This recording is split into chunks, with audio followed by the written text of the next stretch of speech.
I'm Emily Norton, and I am part owner in the Main Event by Emily and Cindy. And how did you start your business?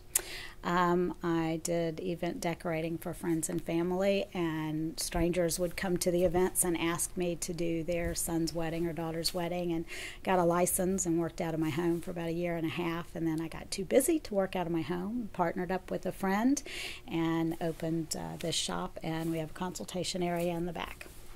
Wait. So, yep. Okay. So how, where did you grow up at? I've grown up in lots of different areas, a lot in Virginia, but I've lived the last 25 years in Carrollton, Virginia. So where did you grow up as a little girl? I lived in Virginia, I've lived in New York, and I've lived in North Carolina. My father was in the military as well as retail management. And what's your family history?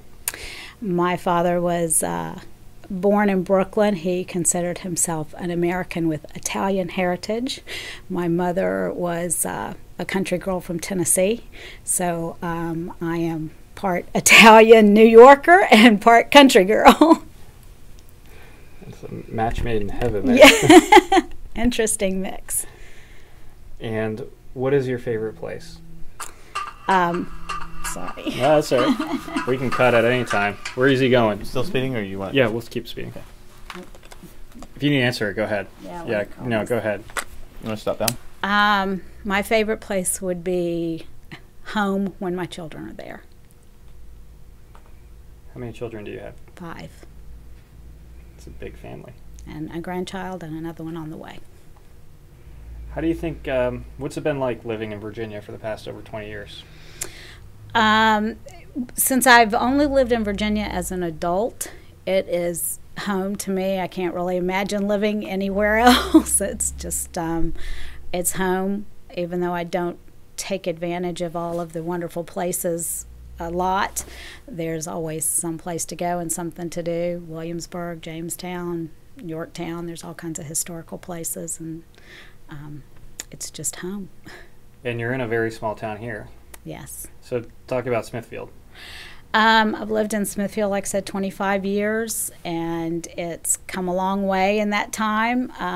Lots of new people have moved in, and the main street in Smithfield has had its ebb and flow. Sometimes it's been fairly quiet and low-key.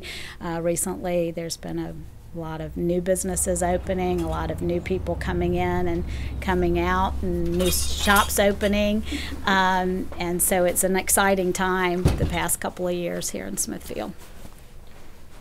So what about the Smithfield hams? What's going on with that? Smithfield Foods recently sold to a Chinese company. It was a heartbreaking event to me because I don't like to see any large American corporations selling to other countries. It especially is kind of a personal thing here because, as you can see, we're really fond of our history with being worldwide known for Smithfield hams and peanuts, and so to have a small town company that started here that, you know, really kind of put us where we are on the map to be sold out to another country was heartbreaking. I didn't think about that because you do. There's a lot of tourism that's around. There's lots of tourism. Everybody who comes here wants something to do with a pig. Mm-hmm. So do you still buy Smithfield hams?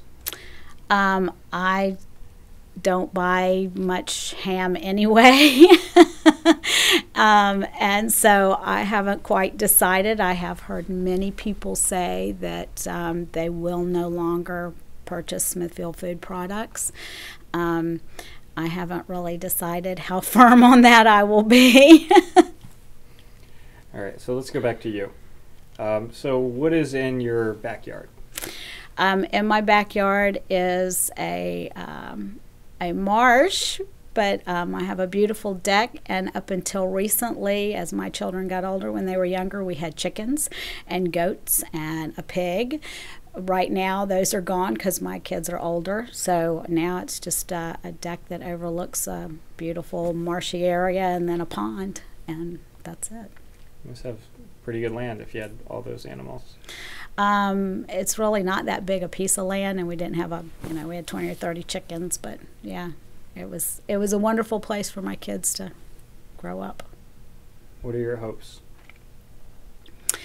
My hopes are that I will be in the shop for a very long time, and for my family, my kids, that at the end of their life, they will not have a list of should've, would've, could've's.